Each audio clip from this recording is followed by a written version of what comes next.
Okay, in my last video, I showed you how to change the oil and the oil filter in the 2024 AGT Industrial LRT 23 mini skid steer. And there's some things that went right about that. You know what? Just like with any project, sometimes things go unexpected. Sometimes things go wrong. We're going to investigate what went wrong. What happened? Why is there an oil leak now? Is there actually an oil leak now? But first, let's talk about what went right. Well, what went right with that is all those instructions are correct. And there's a little bit of a mystery with this R740 engine. It's very difficult to determine which oil filter is the correct fitment for that engine. There was a little bit of a gamble going with this Fram 4967, but as it turns out, that's another thing that went right. It's a perfect fit, and there is absolutely no oil leaking coming from this oil filter. It threaded on there nicely, it's sealed nicely. I have ran that engine a few times since. It's good to go. Talk about another thing that went right. That tube that I made, that 3/8 tube that was 18 inches long with a plastic little homemade fitting, it worked. It directed the majority of that oil into that pan. So those are the things that went right. What went wrong? Well, here's the common denominator, and there's also a high probability that it has something to do with this. So I know I didn't give a lot of video coverage on this, but I used an oil filter wrench, and I don't know if you can see, but there is some pretty extensive damage to this, and it may have been the style of oil filter wrench that I was using. I wish I had a better one. I actually intend on getting a better one, but the amount of force that I was putting on that leverage putting on this to get this off was extreme. I've taken off a lot of oil filters, and this one may have been one of the toughest ones. Why? I don't know. It's a brand new engine. But nonetheless, whenever I was putting all that force on there, I did hear a little bit of a crack. Okay? And I suspected that it was probably because of this. The noise was coming from this. There is a possibility it may have been something else. So that's what we're going to do in this video. We're going to investigate what went wrong. Why is there oil leak? And so now I'm going to take you to a closer look and explain some things that are happening with the engine. So right now I have a photo pulled up, and it's showing the oil filter location. It's also showing the crankcase seal as you're working your way down towards the bottom of the engine. And like I said, the oil filter not leaking at all. The different hoses and fittings that were coming from that casing area going to the oil cooler, no leaks at all. As we work our way down the engine, again, I just don't see any leaks. It's not wet in this area. However, as we turn this corner around the bottom, that's where we started seeing the indication that there could be a leak. And the strange thing about this is I've had this mini skid steer sitting here for days, not running, on purpose. It being static, there's no leaking at all. There's no new oil. I can't find any anywhere. But during these run-ups, whenever the engine would get to temperature and the RPMs would start to get up there, that's when we would start to see that oil movement. Okay, so here's where we're at. It's one of three things. Either A, there was that much oil that went into all these nooks and crannies that there's some oil trapped underneath the engine but above that mounting plate. And as the engine is running and vibrating, that oil is starting to work its way out, and that's what we're seeing. That'd be the best case scenario. Option B, the crankcase seal is leaking. Because the crankcase seal, that is that corner where we're seeing that activity, that evidence there could be an oil leak. And my guess is that's probably the highest probability of what this is.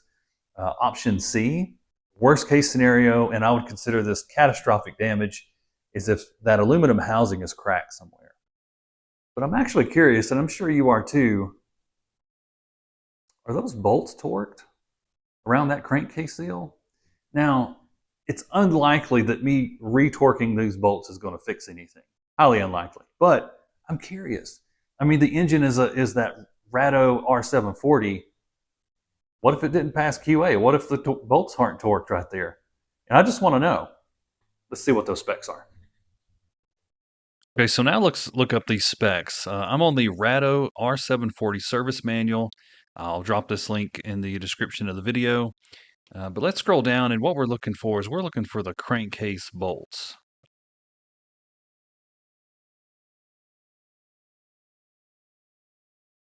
Okay, I'm going to stop here just for a second. So with this diagram, this is the seal that we are concerned about. And these are the bolts that we want to know what the torque is. So these are the M8 by 50 bolts. These are the ones that attach the crankcase cover assembly. And this would be the corner of concern somewhere in here if it was leaking out of that seal. That's my guess is where it's happening at. Of course, there's the oil filter. So let's keep scrolling. Let's figure out what the torque is for the M8 by 50 crankcase cover assembly bolts. Here we go. Okay. All right, so here's the torque table, and here it is, crankcase cover assembly, M8 by 50. So torque value in Newton meters is 26 plus or minus 2. So now what we're going to do is we're going to do a quick conversion, and I just Googled Newton meters to foot pounds, and we're going to put in a value of 26. Okay, and this gives us a conversion of 19.1, we'll say 19.18 foot pounds is what we should torque those to. Okay, and just because I'm a nerd, I want to do the calculation myself. So 26 Newton meters times 0.7376, and that equals 19.18 is what we're going to say. So 19 foot pounds, that's what we're going to go with. All right, I've got my torque wrench set up, 19 foot pounds. And this is an excessively big torque wrench, by the way. This is the area of concern. All right, I'm locked on, putting some pressure, and all right, last one I'm going to test. This would be the bottom left from the direction that we're facing. Okay, so we completed the test. I used this torque wrench at the converted value, and I got to every bolt that I could, and they're all torqued. So this is not a QA issue where Ratto failed to torque these bolts. Now that we know that that's not the issue, let's move on to the next step. And in my opinion, the next step is let's run this thing, and let's run it for 15 to 30 minutes. Now, I feel safe doing this because I'm going to check the oil first. And as long as the oil level is at a proper level, the engine's running fine. Just because it has a leak doesn't mean we can't run it. It just means we can't run it for hours on end and ignore the problem. Right now, we got a clean slate.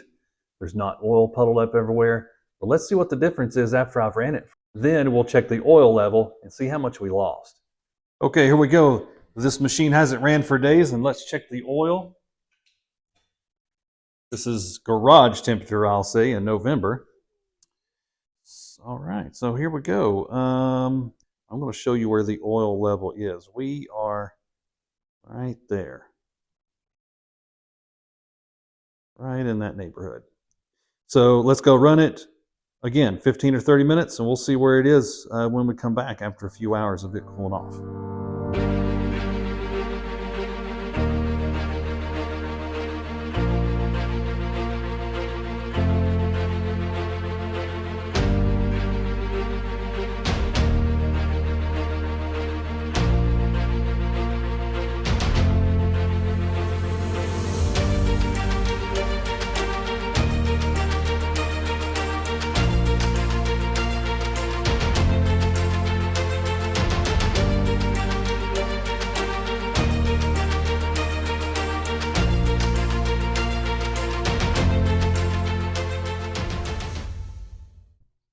Okay, so I ended up running the mini skid for exactly 30 minutes yesterday, brought it back into the garage. It's been sitting here for hours, and we can confirm there's definitely a little bit of an oil leak. How significant it is, we're about to find out. So I'm going to check the oil level. Again, it's been sitting here for hours. Definitely back at garage temperature. And let's see where we're at.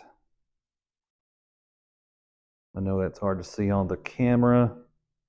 But we are right there. You can actually see the spot where it's wet right there, and then it goes dry. So this compared to what we started with before 30 minutes of operation, not a significant loss of oil at all. So I feel safe that I can continue operating this. Let's do a quick inspection on the engine. All right, let's take a look inside and just see what we're looking like. So again, it's been sitting here for hours, but I know after I ran it, I did do a quick look. There was some oil coming out of the back, and there was some oil, that was pulled up around this area and just a little bit around the front. But otherwise, everything else looks dry. Okay, so the next question is, what am I going to do about it? And after that inspection that we just performed and seeing how little oil is actually being lost, I feel safe and confident that I can just continue running this thing even though it has an oil leak. I will have to stop once an hour, or maybe once every 30 minutes just to do a quick little visual inspection, which is easy enough to do to see if anything has changed. But I can continue running this thing. Now, I'm not going to do that forever. I suspect that this is coming from the crankcase seal, and I will end up changing it one day. And what I'll probably do is I'll probably wait till like a January or a February, whenever it's just in the dead of winter, and I I really don't want to go out into the cold. That would probably be a good time to do this project. So, a quick little rundown on how I would do that project.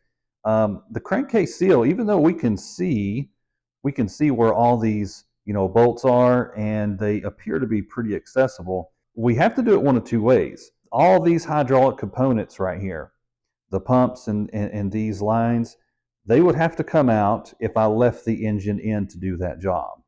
Or I could leave all the hydraulics in place and never break a hydraulic line and actually remove the engine. Removing the engine, of course, that would be disconnecting the battery, taking off the exhaust system, the electrical system, fuel system. Significant amount of work. However, once it's out, I feel like it would be that much easier to work on that crankcase seal, as well as get a good visual inspection of that aluminum block to just confirm that there's no cracks. So that may be in the near future, sometime in the dead of winter, I might take on that project. Okay, that's it for this video. I hope you found it informational and a little bit entertaining. Like and subscribe because there's more to come. Till next time.